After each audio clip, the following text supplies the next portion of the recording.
This episode is brought to you by onlinemarketingformartialarts.com. That's the new service from Mata where we handle all of your online marketing, from building your website to getting you to the top of Google.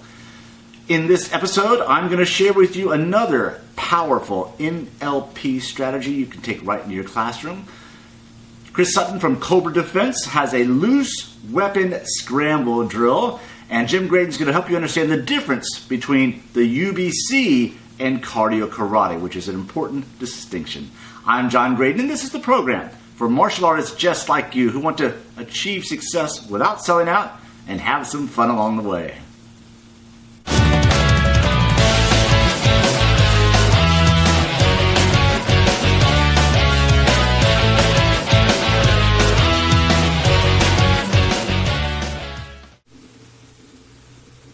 The response from last week's program on NLP, hypnosis, in the martial arts classroom has been overwhelmingly positive. There's a tremendous amount of interest in learning these skills, and over the course of the next few weeks, I'm going to begin to share some of these ideas, concepts, and strategies with you.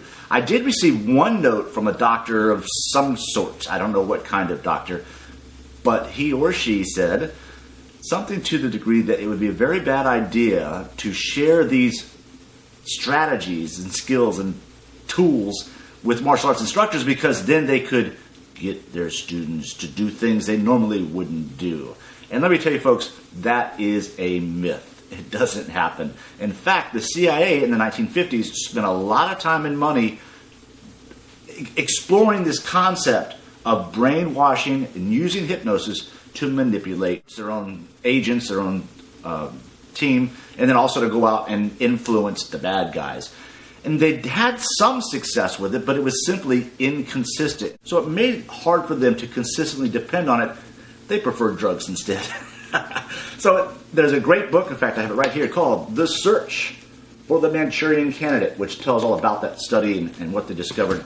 Fascinating stuff, the CIA and mind control. And we're not talking about mind control in this context at all. We're talking about giving you a toolbox of skills and tools that you can use to help your students improve their lives. It's very simple. We will be hosting a workshop in early fall here in Clearwater, maybe Clearwater Beach, a 2-day workshop with myself and Dr. Will Horton. Dr. Horton is a good friend of mine, and he is a 4th degree black belt and a master hypnotist and NLP teacher. I've taken a lot of courses under Dr. Horton. They're fascinating, they're fun, they're very active, and you will get a tremendous amount of great information you can take right back to your classroom. In the world of NLP, one of the common adages, which I think is complete craziness, is that the word don't cannot be processed by the mind. The mind cannot grasp a negative.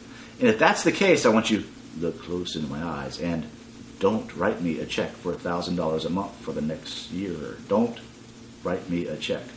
So, the word don't can be processed, but it's not a good word to use. Here's why. If I say to you, don't drop your guard, you may assume, as the instructor, you're assuming that the student can process that, don't drop my guard, and then find from all the possibilities in the world what he's supposed to do. So when you say don't do something, you're not telling the student what to do. So it's far more powerful, it's far more effective, saves you a lot of time, and it makes you a far more clear communicator when, rather than say don't drop your guard, you say keep your hands up by your face with your elbows in. Now that's very clear. When I have working with my children, and this is great working with kids, you say, well, don't run. Well, does that mean crawl, hop, skip, walk, roll? I mean, there's all kinds of possibilities. In a 7-year-old's mind, don't run does not instantly translate to walk. Don't run just means don't run. Instead, walking only, please. Just walk. Walking legs, walking feet. That's very clear. The child immediately responds to that. So in your classroom this week, Listen, watch for the use of the word don't. Work on replacing language patterns, speech patterns that use the word don't with something that is more clear and instructional to the student. Rather than say don't do something, tell them what to do and watch the difference in response.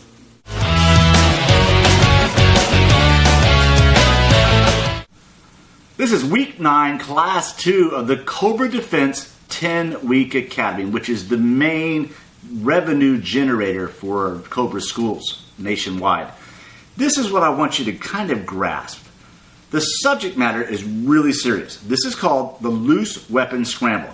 So the scenario is you're in a tussle with the bad guy and the firearm has fallen away. And you're fighting to get to the firearm so that you can take this person out. That sounds very serious. It is.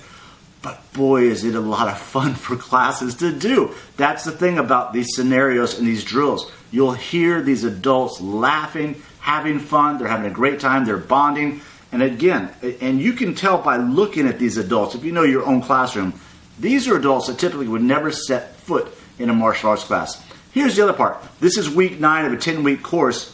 Over 80% of these students have already re-enrolled into the school for another Cobra Academy and or the UBC, which Chris Sutton also offers, and or the regular martial arts program. In many cases, all 3. So this has become, get 30 people paying $300 for the 10-week academy, and then you have 80% of those paying another $1,000 to $1,500 to upgrade to new programs. So as you can see, the Cobra program becomes a monster generator of adult students and revenue. But that aside, this is the loose weapon scramble. Alright, you're in guard position. If they get the firearm, keep it clear of their face. Don't shoot them in the head in case they don't, you might pop them in the eye. You're trying to shoot them in the side or here. If they put it there and say bang, pull the trigger, it's over. Who's the bad guy? Whoever gets the weapon. Oh. Alright? If you see the gun coming in, try to get an anchor and get the barrel facing away. Alright, secure your guard.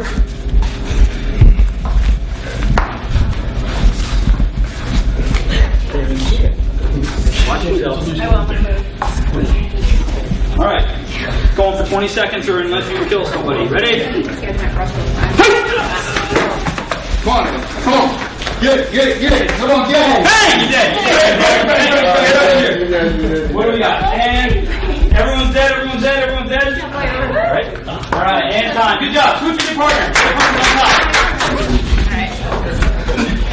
I feel like I'm not Alright, ready.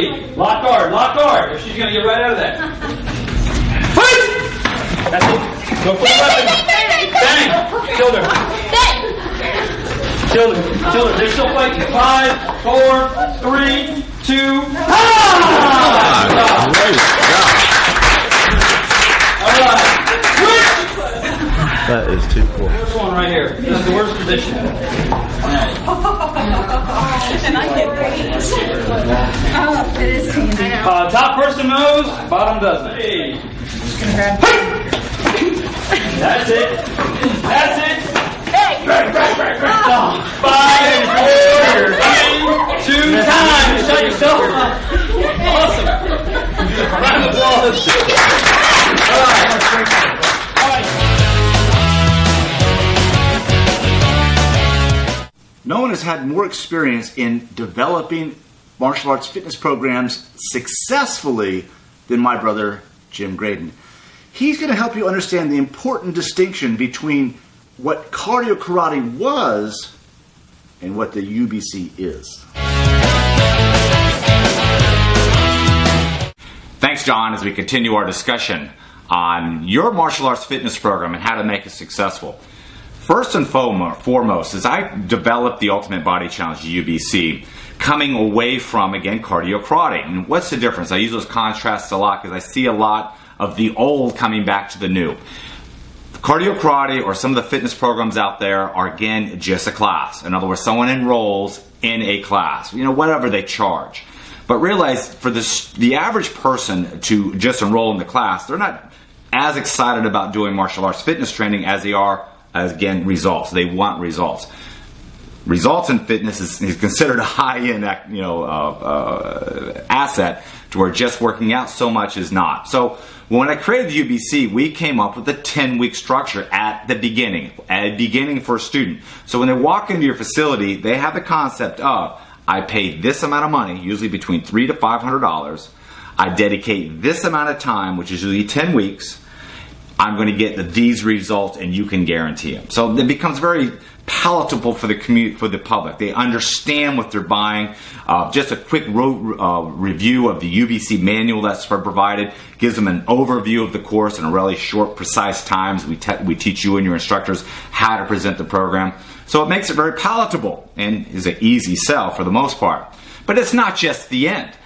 We also, of course, teach you how to do ongoing programming, how to do maintenance, how to upsell them to your martial arts program. The UBC specializes in bringing the adult fitness and weight loss market into your facility. These are people that normally would not walk through a martial arts school's doors because they're looking to get results from fitness, results from a UBC. But again, don't look at UBC as just a 10-week course. Look at it as an ongoing program in your facility. In fact, we're in 10 years now. We're about to celebrate UBC 80. In other words, we've started UBC 80 UBCs since the beginning. We have quite a few of our schools are in their 70s, 70th UBC or 79. So in other words, to get those kind of numbers, they're actually starting UBC every 5 weeks. They overlap each other, and you have times where you have people finishing the UBC, you have people starting the UBC, you have mid-evaluations where we teach you how to upsell them. So it's a tremendous revenue generator. So don't look at UBC as just a 10-week programming for your facility. It really is a long-term approach to martial arts fitness programming, one that has proven over the time to be very profitable.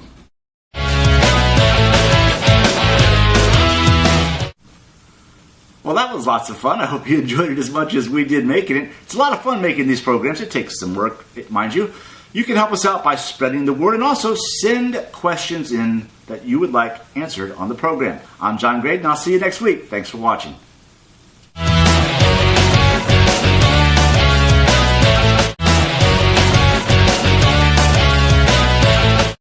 Today, I want to talk just a little bit about something I forgot.